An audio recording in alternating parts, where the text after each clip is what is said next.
This is a 1985 Oldsmobile Custom Cruiser, and it is an excellent reminder of family transportation from 35 years ago. Before the SUV, before widespread popularity of the minivan, American families drove around in this, all 18.5 feet of it, with wood paneling and a big V8 up front. And today, I'm going to review it.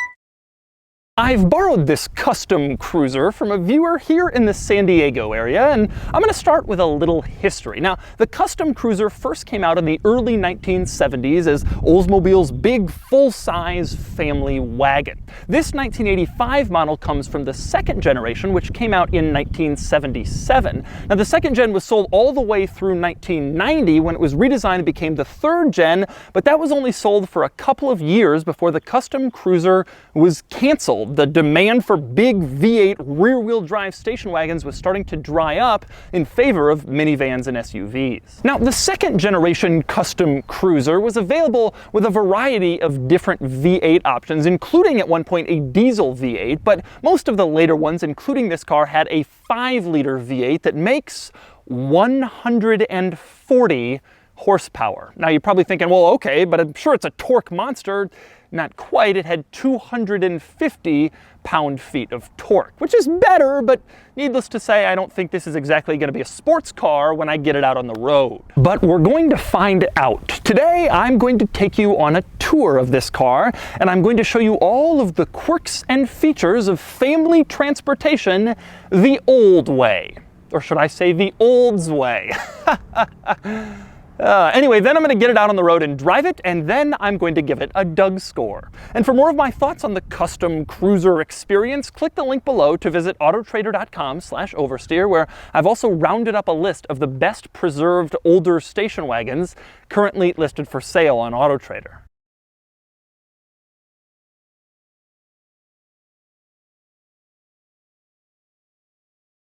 Now, I'm going to start the custom cruiser's quirks and features with a discussion of its size.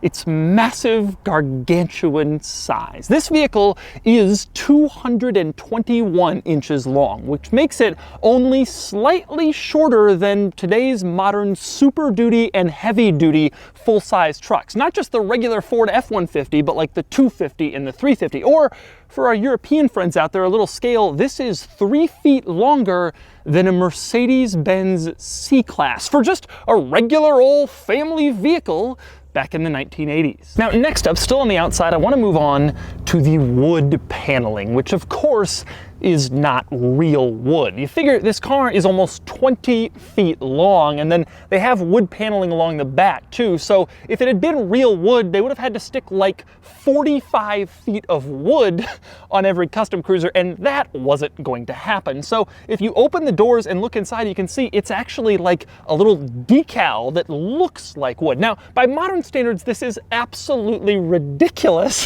Why would anyone care enough about wood paneling that they stick a wood decal on the side of the car? But the customer base at the time apparently demanded it, and so Oldsmobile gave them what they wanted: fake wood. Next up, something else I've always found kind of ridiculous about the custom cruiser was its name, the Custom Cruiser. They basically just took two generic car words and put them together, and that was what they decided to call it. Oh, do you have the Oldsmobile Cruiser? No. It's the Custom Cruiser. Yeah, what's custom about it? Nothing. But that's what they call it. Can you imagine today someone coming out with a car named the Custom Cruiser?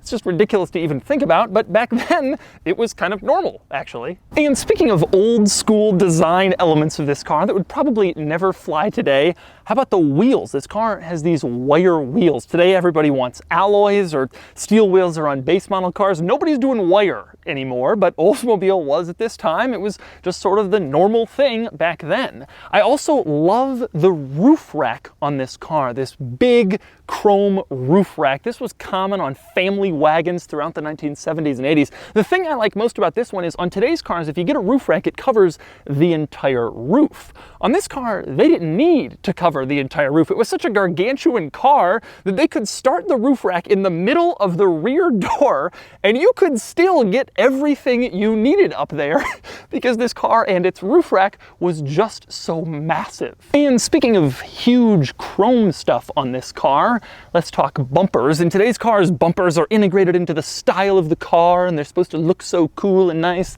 Not back in 1985. They just stuck these big chrome bumpers on both ends. You got the front giant chrome bumper and the rear giant chrome bumper. Not much attempt made to make them stylish or flow into the design of the car. They were just there. And if they were coming for you, you better get out of the way. But maybe my favorite old-time design element in this car is the brake lights. Now, the federal government didn't mandate 3 rear brake lights until 1986. This is in 1985, and Oldsmobile decided they didn't want to comply with this regulation early, so they didn't. And as a result, this massive, giant, huge vehicle has only these 2 small brake lights, 1 at each corner. But my favorite thing about the brake lights is they're also the turn signals. And so, if you're sitting at a traffic light and you have your turn signal on, you will only have 1 brake light illuminated to let drivers know you're stopped or slowing down in this huge, entire, gigantic car. That was just how they did things back then. But I've been a little negative about the design of this car so far, so let's move on to something I really like. That would be the tailgate. Now, you look at the tailgate here and you can see there's a handle on one side. It looks like an old school refrigerator handle. If you pull it down, the tailgate swings open and then you can get your stuff inside the car. Pretty simple, nothing really all that special there. But you will also notice there is no window here. That's actually because there is a back window that rolls up or down. There's a little switch you can press on the center console in the front to roll the window down. And if you do roll the window down, like I have it, you can reach inside here and then open the tailgate like a pickup truck tailgate. And when you have it like this, you can even sit on it. They've installed carpeting so that you can sit on it and tailgate at a sporting event or a drive-in movie, whatever you want to do. So it's a dual purpose tailgate design. You can either open it like that or open it like this. Actually, a pretty smart idea that I kind of wish modern cars would incorporate. But regardless of whether you swing the tailgate away or put it down like a pickup truck, opening the tailgate gives you access to one of the greatest things about being a kid in the 1980s, and that was riding in the back of Mom's Oldsmobile Custom Cruiser, looking at the people behind you. There is a rear-facing seat back here with 2 seat belts. This was designed to be used, obviously mostly by children, a 3rd row seat in your full-size station wagon, just like SUVs and minivans have 3rd row seats today. The difference being that this one actually looks back so you can wave to people. Now, a couple of interesting things in this 3rd row seat. One is the fact that obviously it gets a little claustrophobic back here. Well, that's why the rear window can roll down so you can get a little breeze going. Unfortunately, you as the rear passenger cannot roll down the window. There's no control back here for you to roll down the window in case you're getting a little hot. You have to kind of rely on the front seat occupants to do that for you. Could you please roll down the window? Another cool thing about the rear seat back here is that there is a footwell actually kind of sunken into the floor of the cargo area. Now, when you weren't using the 3rd row, you could put your cargo in this footwell. But when you were using it, your feet would go here, obviously, and that meant it was a lot more comfortable than having your feet at sort of the regular level of the cargo area, which wouldn't have been very nice on long trips. Instead, you have this footwell. Good thinking. And another piece of good thinking back here, there is a little latch on the side of the seat that you can pull, and that will release the seat back. And when you do that, you can fold the seat back all the way down, and then it's basically flat back here. Not flat with the footwell, unfortunately, but flat enough that you can stick cargo and other items back here, large stuff, in case you wanted to transport things instead of people. But my very favorite thing about the rear seat in this car, the 3rd row, is the fact that it contains an ashtray. I love that. This is a family station wagon. Everybody knew you'd be using it for families. Your kids would be riding back here, but Oldsmobile just couldn't help themselves. They got to stick an ashtray in here so your kids can smoke while you're driving them along down the street. And of course, while they're sitting back here, they can't exactly roll down the window without asking for permission from the people up front. So you just have to kind of sit back here smoking away and staring at whoever comes up behind you. By the way, one other thing I think is interesting back here is how much space exists between the end of the rear cargo and passenger compartment and the actual end of the car on the outside at the end of the bumper. To me, it's insane just how much car there is before the car actually starts. There's like 18 inches in there. They probably could have gotten rid of most of that, but that's one of the reasons why this thing is so gargantuan. And speaking of cargo in the rear seating area, another thing I like back here is this big panel off to the side. You might be wondering what that is. Well, when you go to move around this latch, you can see nothing happens when you move it. That's because it's locked. But if you stick in the key for the doors and twist it, you can unlock it and open it up, and you can see there's like a little trunk in there, actually a fairly large one. Now, when you've put whatever you want into your little rear trunk area, you can close it, turn the key, pull the key out, and then it is locked again. So there is a hidden, rather large storage compartment in the back of this car, in addition to all the other cargo space you get back here. Now, next we move on to the back seat, or the second row of the Custom Cruiser, and you'll find that it's actually pretty unremarkable back here. It looks like a lot of back seats in cars from this era, nothing particularly special or unusual, and it seats 3 across, 1 on each side and 1 in the middle. Maybe the most remarkable thing is the fact that there's really not all that much room back here. This front passenger seat is moved back somewhat far, but not really far, and I don't have all that much space for my knees. It's a really poor use of space in this car if it's 221 inches long and middle row passengers are cramped, which frankly I am. A couple of other interesting things in the back seat vicinity. One is the dome light, which I absolutely love. You don't have any fancy light housing here, no LEDs, no switches even. It's just a light in a circle in the middle of the interior, and it turns on when you open the doors. It doesn't get any simpler than that. Now, the other interesting back seat related item is the fact that you can fold down this seat as well. If you open up the door on the passenger side, there is a rather large button that allows you to release the back seat back. You fold that down, and you can see that as it folds down, it also folds with this extra panel sort of behind it. The theory with that panel is that if you fold down the back seat and that panel is folded, and you fold down the third row, then you have one giant flat load floor where you can stick basically anything that you could put in a pickup truck, but now you can put it inside your family wagon. And that way you can use your family wagon as a pickup truck if you want. You can drive around by day in your carpenter job, sticking giant sheets of plywood in this huge flat surface in back, and then in the afternoon you can fold the seats back up and go pick up your 7 children. That was the thinking anyway. Maybe this is really the first luxury family pickup truck, not the GMC Sierra Denali that came 20 years later. And next we move up to the front of the Custom Cruiser, where there is just, oh, so much to love up here. I want to start with the dashboard, which I love because there is no attempt at all to make it stylish. No flowing lines, no cool curves. There's just a lot of squares and a lot of right angles. You want your gauge cluster? It's in a rectangle. You want your climate controls?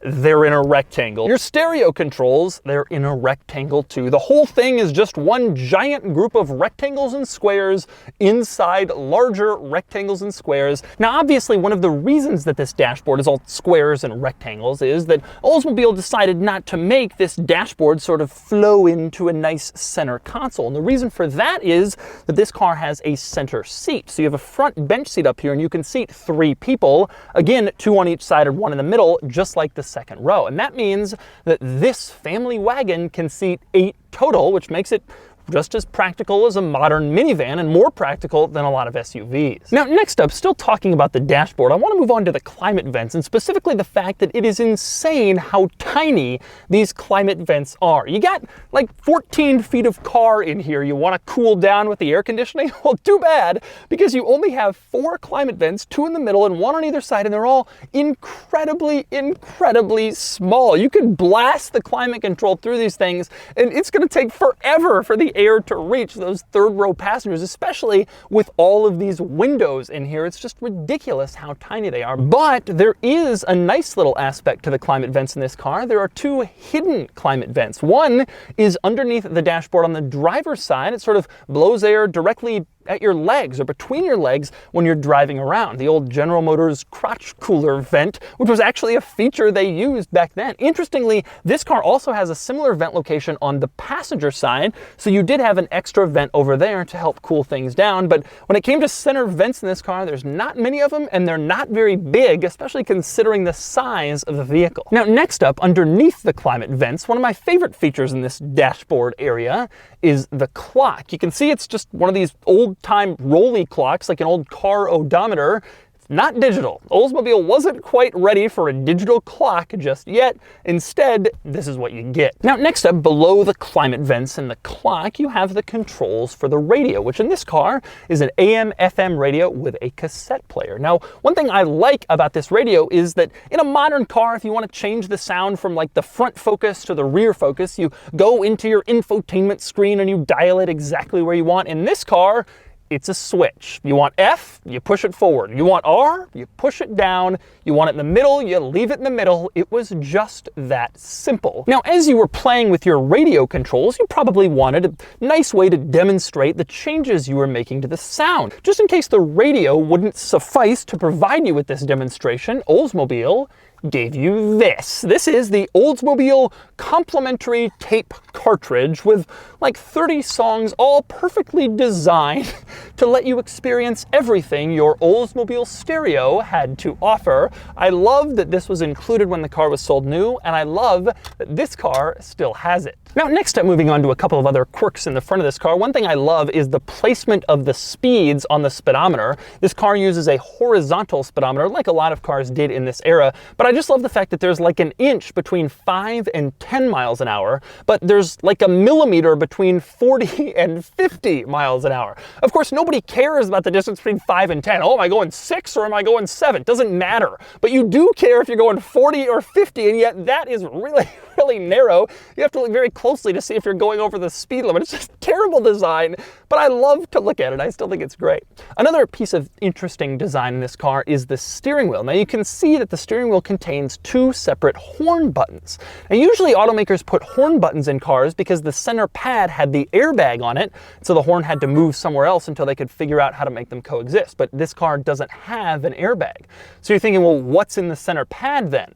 Well, that's the horn again. So you can press the center and have the horn, or you can press the little buttons on the side and have the horn. You got options in this car. And speaking of the steering wheel, it's worth noting that this is one of the thinnest steering wheels I have ever steered in my entire life. It is amazing considering the size of this car, the size of the engine, the giganticness of everything, just how thin and little and dainty this steering wheel is. Definitely a throwback. Next up, and I've always loved the mirror controls in this car. On the driver door panel, you have a little joystick, you move it around, and it moves the mirror. But what about the passenger side? Well, the passenger side is in the center control stack in the dashboard. Again, a little joystick, and as you move it, it's connected on a wire to the mirror itself, and so every time you move it a little, the mirror moves in exactly the same motion. It was actually a pretty nifty little system before things got even better with power mirrors. And finally, for another interesting item up front, we move on to the owner's manual. You open the sound system supplement to page 1, and it says, "A word to Oldsmobile owners. When it comes to service, remember that your Oldsmobile dealer knows your car best and is interested in your complete satisfaction both during and after the warranty period." Well, Oldsmobile stopped being a brand in like 2005, so who knows my car best now?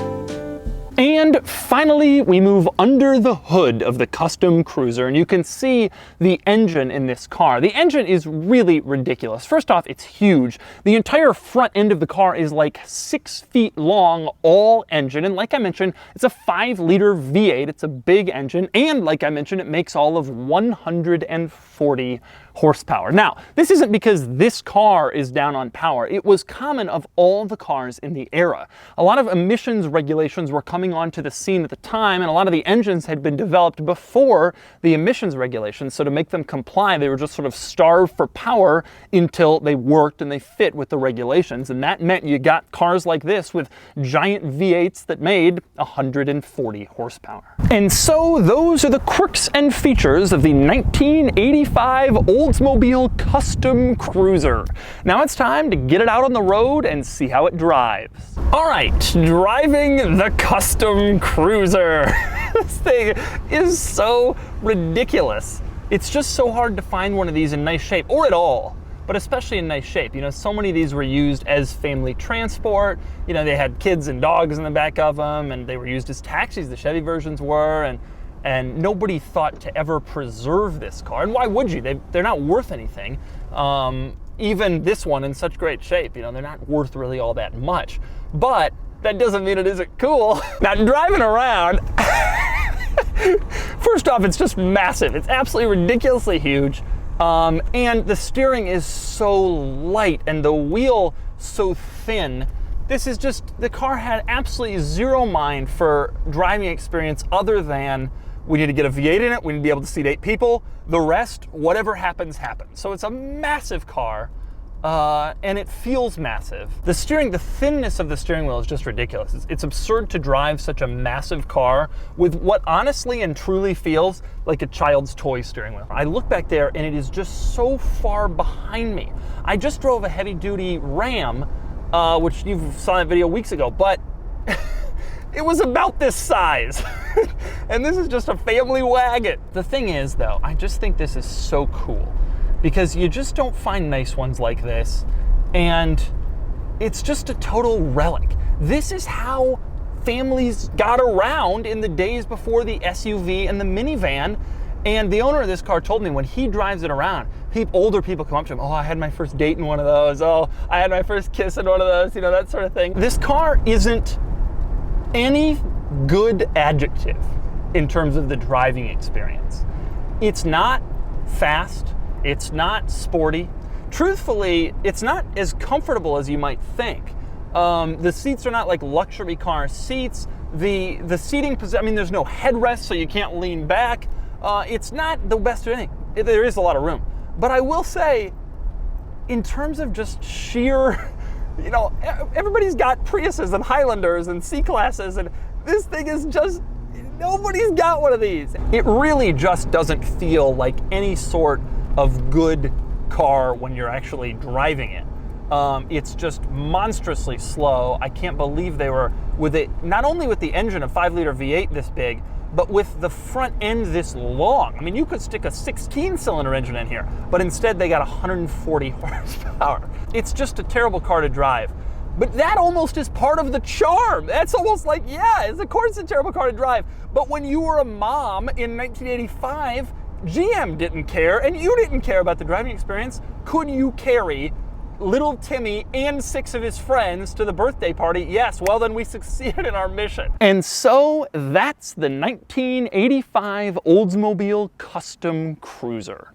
These days, if you want stylish family transportation, you go out and buy a BMW X5 or an Audi Q7, something like that. What you certainly don't do is go buy a giant 1980s full-size station wagon. But these cars are starting to pique the interest of collectors, and it's easy to see why. There is a certain charm to this car, and they definitely don't make them like this anymore. And maybe that's a good thing. Anyway, now it's time to give this car a Doug score. Starting with the weekend categories and styling, this thing isn't beautiful, but it does have a bit of charm to its appearance, and it gets a 4 out of 10.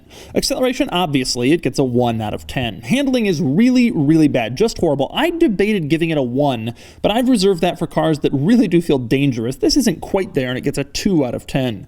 Fun factor is hilariously low, except for the fun you get of cruising around in this relic, and it gets a 2 out of 10.